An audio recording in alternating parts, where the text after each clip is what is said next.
Kailangan natin ng pera. Kaya magbibenta tayo nito. Oh. Ano nangyari? Magbibenta lang ako nito, bakit wala? Ano ba yan? Napahiya pa.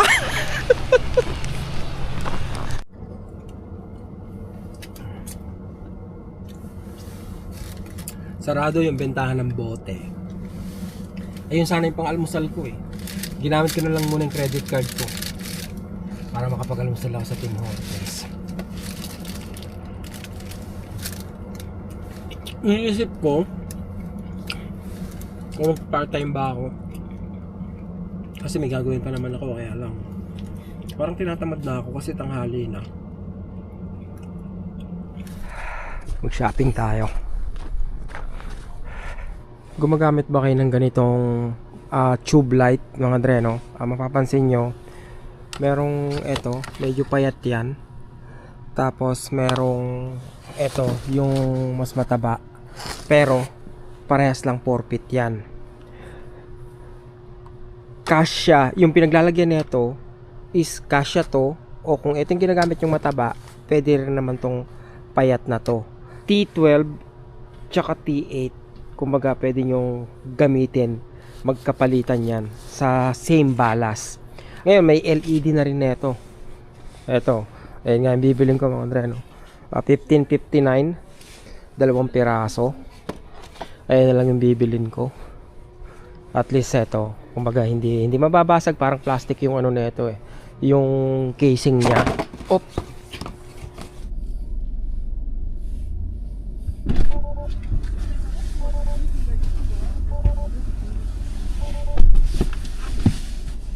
Saan na tayo? Doon. Walmart ano? Sa atin? Sa plaza? O, doon na lang. Doon na lang para malapit. Oh. Pagod na rin ako. Kailangan na magpahinga kasi pasukan na naman bukas eh. Ay. Ay. Ay.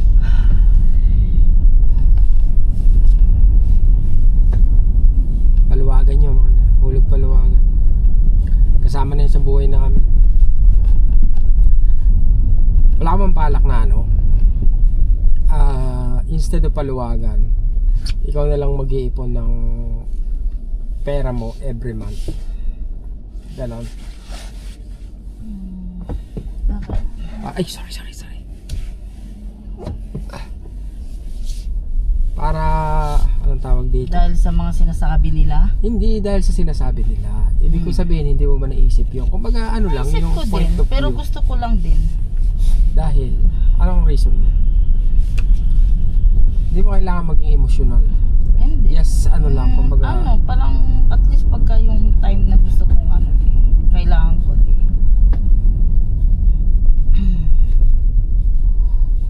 Sa bagay kasi ano eh, hindi nyo rin masisi lalo na kung yung mga may edad na kasi Sabay doon. Ayos na. hindi, kumbaga hindi pamilyar doon sa investing, 'di ba? Especially yun sa mga sinasabi yung stock market, 'di ba? ETF, yung mga ganun, hindi pamilyar eh. Alam niyo naman. Hindi. Ako naman, iba yung paluwagan, iba yung natatabi ko. Kasi ang alam kasi nila, yun lang yung pera, ano? Panis. Angas. Hindi kasi yung mga sinasabi ng iba, wag na kayong paluwagan. Hindi katulad nung ano, kasi nga may point naman. Let's say, yeah, may TFSA din naman ako na kinakaltas. Isa pa yon. Okay, isa pa yung bangko na yung may pera ka nasa bangko. Magkano lang ba yung kakaramputang, halos wala kang tubo yun sa bangko eh, 'di ba? Pero kung nakalagay yon sa isang magandang siguro hindi kasi ang alam nila ng iba stocks. Wala tayong TFSA, 'di ba? Hindi, wala ako nun. hindi yung TFSA. Yun pa yung isang sinasabi nila. Hindi, nagbabasa ako ng mga comments. Okay, kalimutan mo yung TFSA. Kumbaga, yun ngang pag nilagay mo sa stock market, let's say, bumili ka ng stock ng Jollibee, 'di ba? Yun, sigurado yun, tumataas every year. Kumbaga may certain percentage na mas mataas ng higit kesa sa tutubuin ng pera mo kung nasa bangko lang. Then may point naman talaga yung iba na ba't hindi nyo ipasok sa stock market, di ba? Yun nga lang, talagang yung iba wala nang kasi kailangan mo ring pag-aralan, kailangan mo ding sapat na kaalaman bago ka pumasok sa ganyan At yung iba, dahil may edad na, kumbaga, hindi para sa akin yan. Ganoon na lang yung sinasabi nila. As long as na may naitatabi ka, yung iba lang is lamang dahil mas malawak yung kaalaman nila pagdating sa pangangalaga ng finances nila at pagpapalago. Kaya lang may mga tao na ayaw ng komplikasyon sa buhay na alam niyo yun, yung pinakasimple, yun yung gumagana sa kanila at dahil gumagana naman, bakit mong babaguhin? Diba? Ganun lang talaga. Kumbaga, preferences lang, no? Ang mahalaga dito sa Canada, higit sa lahat, pag winter, magsuot kayo ng tamang damit. At yung sasakyan nyo, bilihan nyo ng tamang gulong. Huwag kayo gumana sa akin. Huwag kayo gumayo sa akin. Hindi, pang winter yung gulong ko pala, pang winter. Kaya lang, hindi ubra. Ano to Kumu. Huwag na kayo bibili ng Kumu. Pera na lang kung naka all wheel drive siguro kayo. Pero kung katulad lang ng sasakyan ko, may nagsabi pa pala, Tesla pa more. Parang nasaktan ako dun mga. What do you mean? Nagkamali ako sa desisyon ko sa pagkuha ng Tesla. Parang hindi ko natatanggap yun. Hindi ka tanggap-tanggap para sa akin. Ikaw, di ba? Ha? Anong ka? It's a Walmart. Okay. Alis ka na ba? Sasama ba ako? Ikaw na lang. Sumama ka. Ayos siya. Madali siya. Teka lang ha.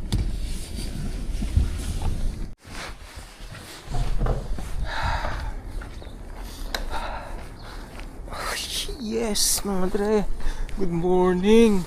Alam niyo ba, pag lumalabas ako ng bahay at maliwanag na, natutuwa ako kasi ibig sabihin, malapit nang matapos yung winter.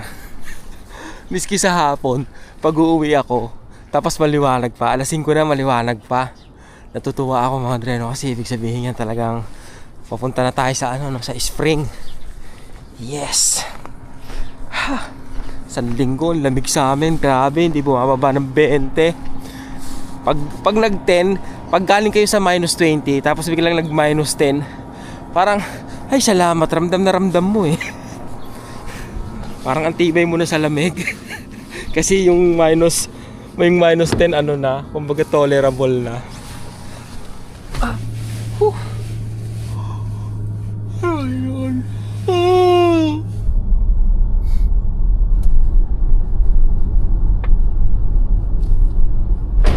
Part-time. Uy, gusto susiyan. Pamira, ang dami ko palang no? Pakita ko sa inyo. Pagmamayabang ko lang. Wala stick. Puno Puro yan mga din, no? Puro basyo ng bote. Kasi nung nakaraang araw, bumili nga kami ng tubig para kay Ninang. Dahil naipon niya na pala to. Pinadala niya na sa akin. Kaya pinadala niya na to, kaya ibebenta ko yan mga dreno. Sarado nung nakaraan kaya hindi ko rin naibenta.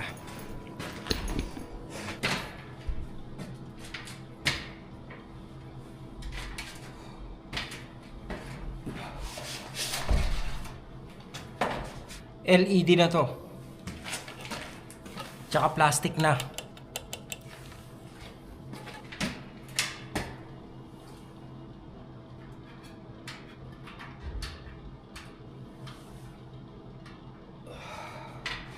Mas maliwanag siya, tsaka mas maganda yung ilaw niya. Mas mahal lang ng konti, pero mas matipid yata sa kuryente yan. Tsaka ayon sa kasulatan, mas tatagal yan. Hopefully.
10 cents.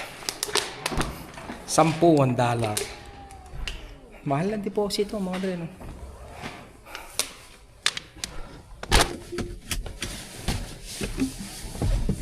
Uy, yun lang pala yung part time ko mga dre. Naglagay ako ng ilaw. That's it. Sarap, di ba? Pag ganun lang, dali lang mga dre. Sana laging ganyan.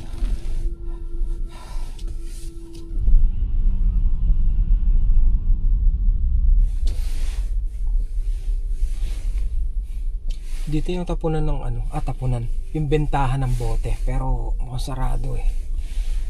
Kaya dito na lang ako sa McDo. Sarado na nga yata sila. Ano yung nangyari? Nalugi? Kasi yung nagbabantay dyan, cellphone eh. Tatawagin mo pa kung may ano eh. Kung ano man eh. Oh gosh.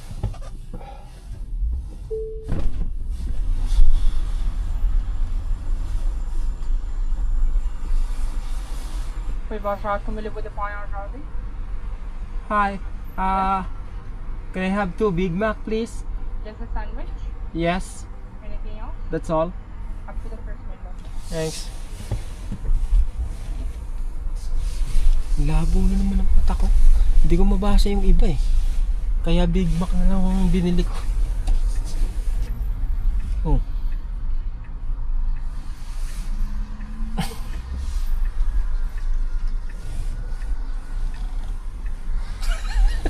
Kamote. Siya pa yung masama yung tingin sa akin, sumalubong sa akin. Eh alam niyo yung exit ng ano to eh. Ng anong tawag dito? Drive-thru. 2 Big Macs. Yes, ma'am. 16 cents.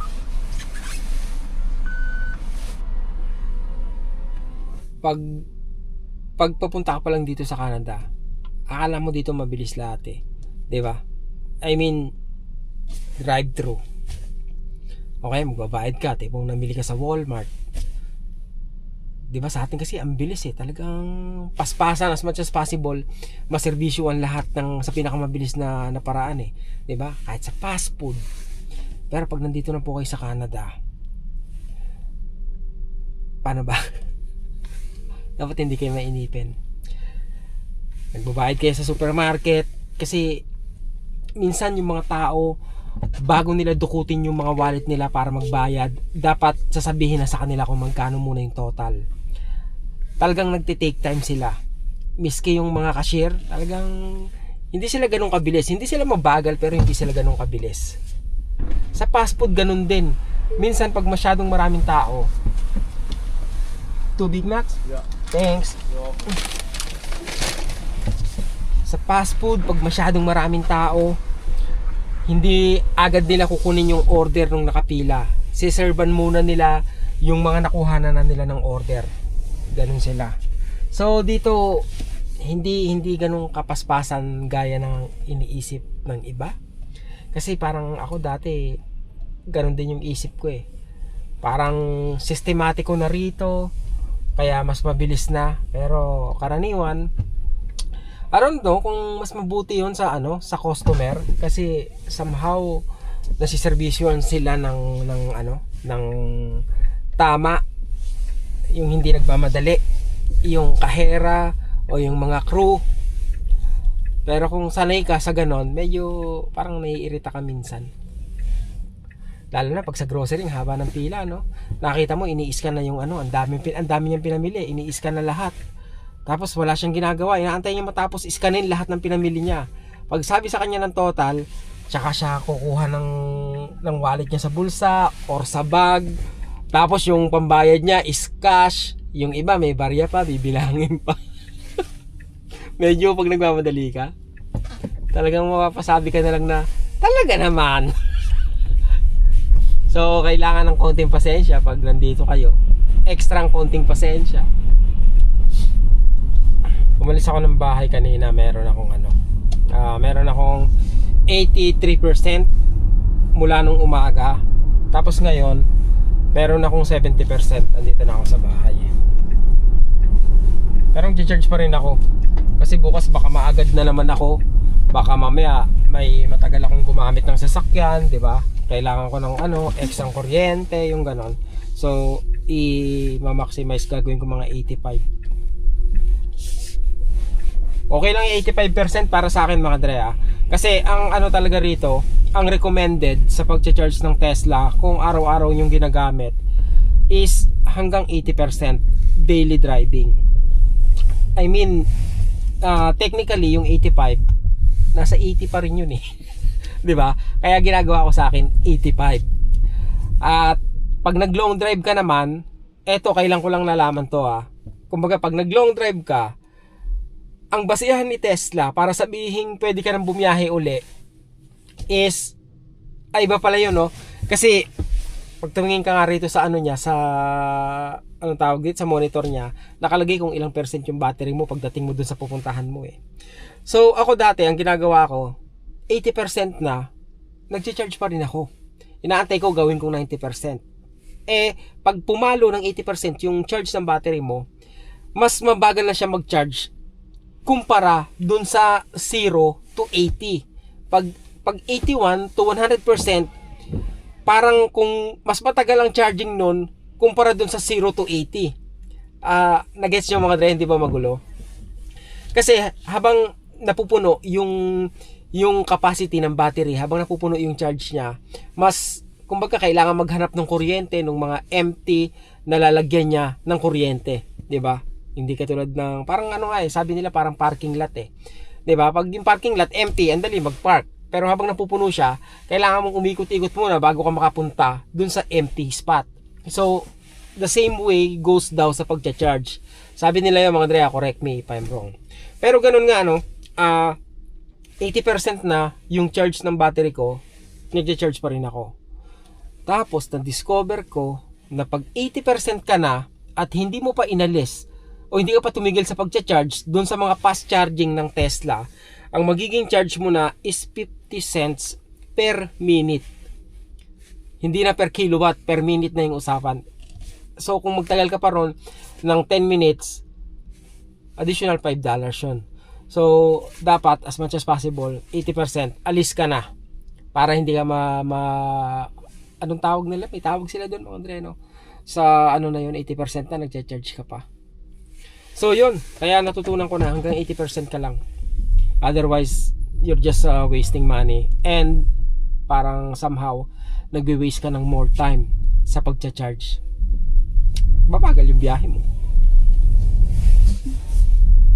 Tapos may nabasa rin akong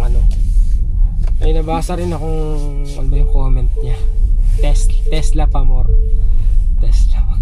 Parang ba yun? Parang kantsaw na pangit lang Tesla. Sige, bumili ka kasi ng Tesla. Parang ganun ba yun? I mean,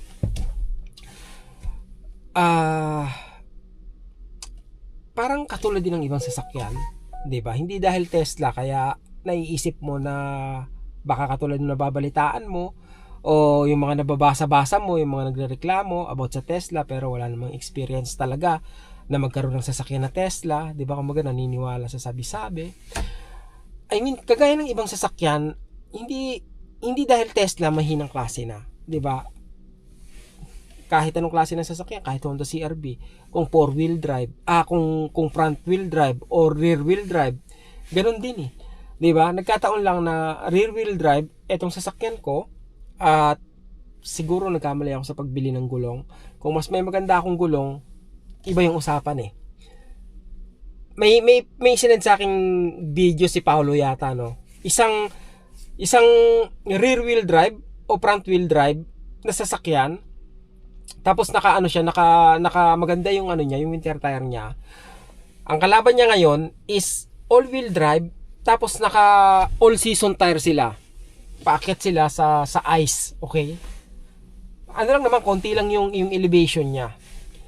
Natalo ng front-wheel drive o rear-wheel drive yung all-wheel drive kasi nga hindi siya naka-winter tire. So ang sabing ganun is winter tire matters. So siguro mali talaga yung gulong ko. 'Di ba? Or may pagkakataon talaga na sa extreme na weather o kaya hindi maganda talaga na kondisyon ng kalsada is mararanasan ko yung mga naranasan ko. And it's normal. Hindi dahil Tesla is mahinang klase. Hindi ganon. Napakaganda ng Tesla. Sa bagay, ang hirap i-justify kung paano yung pagdadrive ng sasakyan na to sa mga taong hindi pa nakakaranas. Lalo na yung kumbaga may second thoughts pagdating sa sasakyan na to. Subukan nyo, no? Mag-test drive kayo.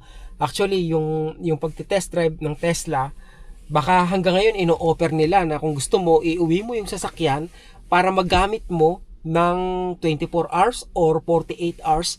Talagang ma-feel mo kung anong klase siyang i-drive, how it feels na ito yung sasakyan mo. Hindi para sa lahat, mga Dre, hindi para sa lahat. Pero dun sa makaka-appreciate yung, kumbaga yung, paano ba, yung andaling gamitin. Sabi ko, ako minimalist mga Dre, no? Napakahusay ng sasakyan na to. Lahat ng control, basically, makikita mo dito sa screen. Wala ka nang aabutin para pihitin, yung ganon. Tapos, andito rin, sa dalawang kamay mo lang, dito lang sa steering wheel, nandito na lahat, mga Dre, no? So, kaya, gusto ko yung yung style niya na napaka-minimal kung anong control meron siya sa loob ng sasakyan. Tesla pa more. Ano talaga, Tesla pa more? Sabi ko nga, kung magpapalit ako ng sasakyan, mga Dre, no? Gagawin ko tong Tesla pa rin ako. Gagawin ko lang all-wheel drive, tsaka long range.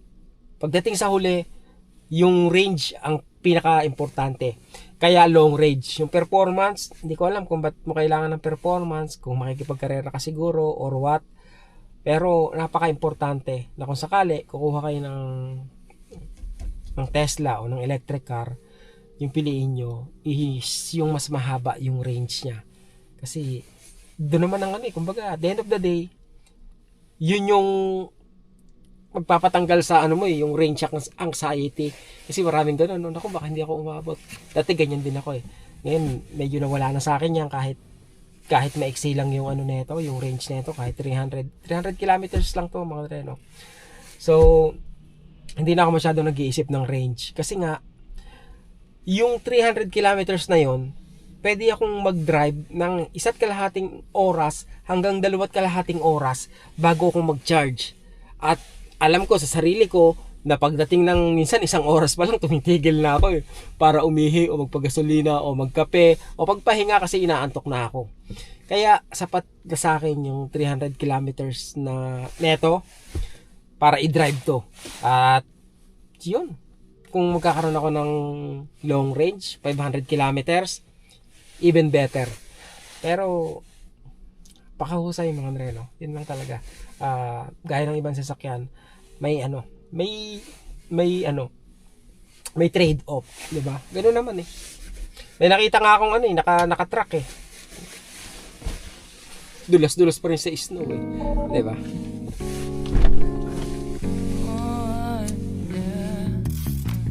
Wait, we don't have to start the day yet.